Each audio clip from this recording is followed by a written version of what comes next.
ગેસની 30 વર્ષથી તકલીફ હતી ને અત્યારે સંપૂર્ણ રીતે હાવ એકદમ ક્લિયર છે, કમ્પ્લીટ થઈ ગયું. ને ખોરાક નહોતો લઈ શકતો, બધો ખોરાક લઈ શકું છું.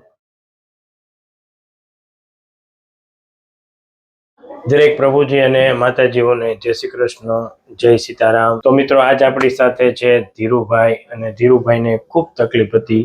તો આપણે ધીરુભાઈને પૂછીએ ધીરુભાઈ ક્યાંથી આવે છે અને ધીરુભાઈને શું તકલીફ થતી હતી. આપ ધીરુ પ્રભુજી, આપ ક્યાંથી આવો છો અને શું તકલીફ હતી? હું રાજકોટથી આવું છું અને ગેસની 30 વર્ષથી તકલીફ હતી ને અત્યારે સંપૂર્ણ રીતે હાવ એકદમ ક્લિયર છે, કમ્પ્લીટ થઈ ગયું. ને ખોરાક નહોતો લઈ શકતો, બધો ખોરાક લઈ શકું છું. કઠોળ છે, આ તે લીલા શાકભાજી, ને આમ તો ઘણી ટેબ્લેટો ખાતો હતો, પણ 8 મહિનાથી એક પણ ટેબ્લેટ નથી ખાધી. તમને જયારે ગેસ થાય ત્યારે આમ શું શું થતું, શું શું આમ અવળો ગેસ ચડે અને છાતીમાં આપણને એટેક આવી ગયો એવું થાય. ને 2 વાર રાતે દાખલ થવું પડ્યું હતું હોસ્પિટલમાં.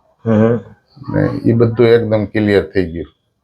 રેડી? આવ રેડી. પછી માથું ભારે ભારે લાગે? એ અવળો ચડે પાછળના ભાગમાં, પગમાં, કમરમાં, હાથમાં, વધારે છાતીમાં અવળો ચડે. એ બધું એકદમ રેડી, કમ્પ્લીટ, હાવ કમ્પ્લીટ. સરસ. અને દવા વગર? દવા વગર, એક પણ જાતની કોઈ પણ ટેબ્લેટ નથી, કોઈ ઇન્સ્યોરન્સ નથી, કાંઈ નહીં. સરસ. તો આ વિડીયો યુટ્યુબમાં મૂકી શકીએ? મૂકો. તમે શું કહેવા માંગશો? હું કહેવા માંગુ છું કે જે કોઈને આવી તકલીફ હોય, ભાવનગર સ્પાઇન કેરમાં આવે ને એકદમ બહુ સાહેબનું કામ સરસ છે અને કમ્પ્લીટ થઈ ગયું છે. મને હું 13 થી 14 દર્દીને લાવ્યો, લગભગ બધાને ત્યાં રિઝલ્ટ છે ફૂલ. ખૂબ ખૂબ આભાર પ્રભુ.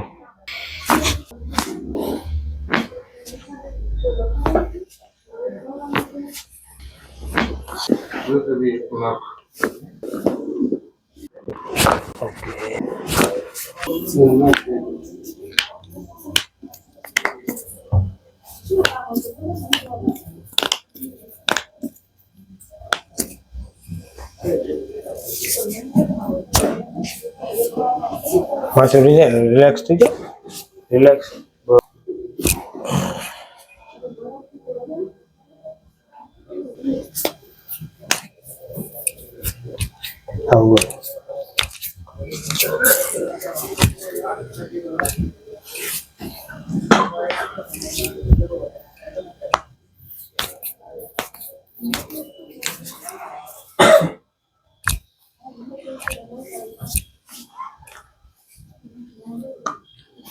રેડી પ્રભુ? એકદમ રેડી.